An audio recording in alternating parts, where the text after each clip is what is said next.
नमस्कार, special report में स्वागत है आप सभी का। मैं हूं आपके साथ छाया चौधरी। अब वक्त हो गया है देश और दुनिया की उन तमाम खबरों का जो आज पूरे दिन सुर्खियों में रही है। हम आपको दिखाएंगे वो स्पेशल रिपोर्ट जिसमें होंगी देश और दुनिया की तमाम बड़ी खबरें। तो चलिए शुरू करते हैं स्पेशल रिपोर्ट।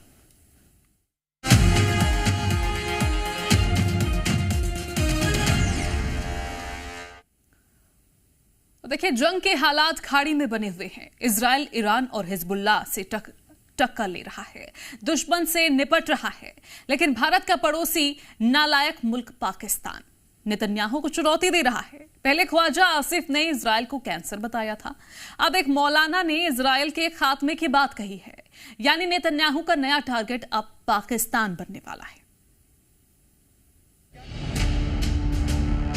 इस्राइल का खात्मा उम्मत मुस्लिमा की आरज़ू है। खुली छूट जो इजराइल को मिली हुई है उसको लगाम डालने की इस वक्त जरूरत है। We don't see Pakistan as a credible player. I think that the United States. Israel की खुफिया एजेंसी मोसाद अपने दुश्मन को छोड़ती नहीं है, चाहे वो दुनिया के किसी भी कोने में छिपा हो। और अब इजराइल का नया दुश्मन बन रहा है पाकिस्तान। पहले ख्वाजा आसिफ और अब पाकिस्तान का मौलाना फजलुर रहमान यहूदियों के वजूद पर सवाल उठा रहा है। मौलाना ने इजराइल को लेकर ऐसा बयान दिया है जो न सिर्फ विवादित है बल्कि इजराइल को गुस्से से भरने के लिए काफी है। मौलाना ने इजराइल के खात्मे की बात कही, इजराइल को क्षेत्रीय सुरक्षा के लिए खतरा बताया। मौलाना ने कहा, अरब की दुनिया, फिलिस्तीन के लोग और पूरा मुस्लिम समाज इजराइल के खिलाफ एकजुट है और भविष्य में यरूशलेम पर नियंत्रण के लिए तैयार है। इस्राइल का खात्मा उम्मत मुस्लिमा की आरज़ू है। मुसलमान फातेह है और फातेह रहेगा। अरब मुसलमान फातेह है और फातेह रहेगा।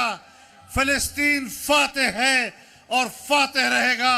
और बैतुल मक़दस इंशाअल्लाह एक दिन मुसलमानों के कंट्रोल में होगा और मुसलमान वहां पर नमाज अदा करेंगे। यानी मौलाना का सपना यरूशलेम को कब्जे में लेने का। मौलाना ने गाजा में इजराइल के हमलों का भी जिक्र किया, साथ ही मुनीर शहबाज को भी अलर्ट कर दिया। मौलाना ने कहा, अगर इजराइल ईरान तक आ सकता है तो पाकिस्तान आने में उसे देर नहीं लगेगी। मौलाना को नेतन्याहू और मोदी की जोड़ी से भी डर लग रहा है।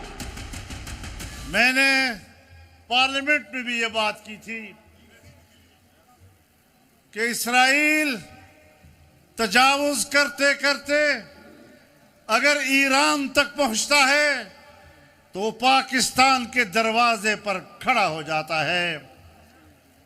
मोदी और यहूदी वो इकट्ठे हो चुके हैं। मौलाना ही नहीं, मुनीर का पिट्टू ख्वाजा आसिफ इजराइल को कैंसर बता चुका है। 3 दिन पहले उसने ट्वीट किया था जिसमें उसने लिखा था, निर्दोष नागरिकों को इजराइल द्वारा मारा जा रहा है, पहले गाजा में, फिर ईरान में और अब लेबनान में। रक्तपात लगातार जारी है। मैं आशा और प्रार्थना करता हूँ कि जिन लोगों ने यूरोपीय यहूदियों से छुटकारा पाने के लिए फिलिस्तीन की भूमि पर इस कैंसर जैसे राज की स्थापना की, वे नर्क में जले। जनाब स्पीकर,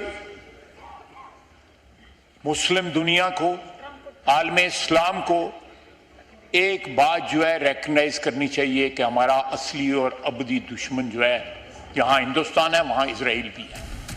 इजराइल ऐसे धमकियों का जवाब देना जानता है। इजराइल का 2 टूक कहना है कि वो आतंकियों को छोड़ेगा नहीं। Well, we don't trust Pakistan. I think that they have been behaving very problematically when it comes to sponsoring of terrorism.